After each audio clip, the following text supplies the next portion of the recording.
भारतीय सेना इंसास राइफल और भारतीय नौसेना और वायुसेना का उपयोग करती है। बंदूक को AK-47 की तर्ज पर बनाया जाता है। इंसास का मतलब इंडियन स्मॉल आर्मी सिस्टम है और इसकी मैन्युफैक्चरिंग भारत में ही होती है।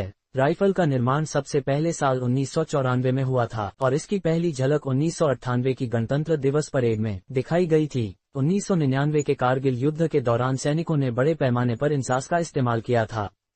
AK सीरीज के साथ AK-47 सबसे बुनियादी मॉडल है और सबसे जटिल और नवीनतम हथियार मॉडल है जो भारतीय सेना के संग्रह में है। 47 के बाद AK-56, 74, 100 और 200 भी संग्रह में हैं। एक पूरी तरह से भरी हुई AK-203 का वजन लगभग 4 किलोग्राम है और बंदूक में अधिकारियों के लिए स्वचालित और पूर्ण स्वचालित दोनों संस्करण उपलब्ध हैं। वने भारतीय सेना में जमकर इस्तेमाल होने वाली एक लोकप्रिय बंदूक है।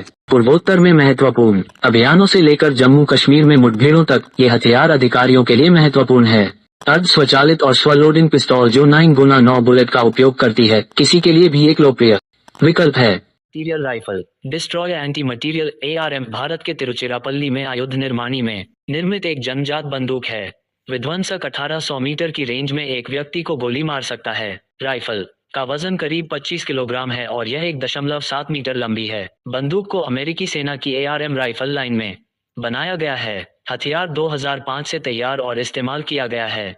IMI Galil 7.62 sniper rifle Galil sniper rifle IMI नाम की एक इजरायली कंपनी का मैन्युफैक्चरिंग प्रोडक्ट है। गैलील के पास 20 राउंड की मैगजीन है। भारत समेत करीब 25 देश इस राइफल का इस्तेमाल इसकी तकनीक की वजह से करते हैं और ये मॉडल इंडियन आर्मी में काफी ट्रेंड में है। Dragunov SVD-59 sniper rifle 7.62x 54 mm उपास्थि के साथ एक राइफल ड्रैगुनोव का पहली बार शीत युद्ध के दौरान उपयोग किया गया था। 10 से ज्यादा राउंड मैगजीन के साथ यह 800-900 मीटर के दायरे में दुश्मनों को निशाना बना सकता है। ड्रैगुनोव को सैन्य लामबंदी के लिए बनाया गया था और यह गैस से चलने वाला स्नाइपर है। इस स्नाइपर राइफल के डिजाइनर येवगेनी ड्रैगुनोव हैं, जिन्होंने 1950 के दशक के दौरान सोवियत संघ के लिए हथियार भी डिजाइन किए हैं। मॉजर SP-66 स्नाइपर राइफल मॉजर SP-66 एक German production bolt action sniper rifle है। ये बंदूक आम नागरिकों द्वारा इस्तेमाल की जाने वाली बंदूक से काफी मिलती जुलती है और कई नागरिकों के लिए शिकार राइफल भी है। माउजर 800 मीटर तक के दायरे में स्थित लक्ष्य को भेद सकता है। भारतीय सेना और अन्य विशेष रक्षा बल इस मॉडल का उपयोग करते हैं। NSV मशीन गन का निर्माण भारत के तिरुचिरापल्ली में आयुध निर्माणी बोर्ड कारखाने में किया जाता है, लेकिन एक और देश इस राइफल का उत्पादन करता है और वह रूस है।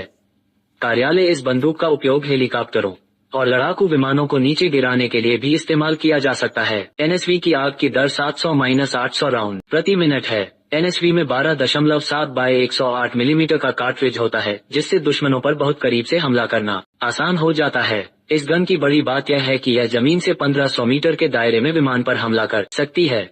SAF कार्बाइन 2A1 सब मशीन गन SAF एक साइलेंट गन है जिसका इस्तेमाल ज्यादातर गुप्त मिशन या सर्च ऑपरेशन के लिए किया जाता है। फायरिंग के दौरान बंदूक की आवाज कम हो जाती है क्योंकि बैरल साइलेंसर का काम करता है। हथियार का निर्माण आयुध निर्माणी कानपुर में होता है। वजन में हल्की और ऑटोमेटिक ये गन अपने प्रतिस्पर्धियों से आगे है।